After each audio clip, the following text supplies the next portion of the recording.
अस्सलामुअलैकुम, मैं हूं अमरीन अली और आप देख रहे हैं वॉइस ऑफ उर्दू। ऐश्वर्या राय की पाकिस्तानी हमशक्ल लड़की की भारत में धूम मच गई। भारतीय अदाकारा ऐश्वर्या राय की हमशक्ल पाकिस्तानी लड़की की तस्वीर सोशल मीडिया पर वायरल हो गई हैं।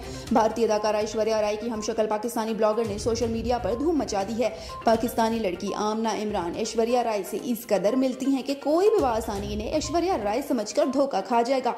पाकिस्तान से ताल्लुक रखने वाली आमना इमरान दरअसल ब्यूटी ब्लॉगर हैं जिनके इंस्टाग्राम पर तकरीबन 6000 से ज्यादा फॉलोअर्स हैं। आमना इमरान ने अपने इंस्टाग्राम पेज पर भारतीय अदाकारा ऐश्वर्या राय के ही अंदाज में तस्वीर खींचकर लगाई हुई हैं, जिसमें वो हूबहू भारतीय अदाकारा की तरह नजर आ रही हैं।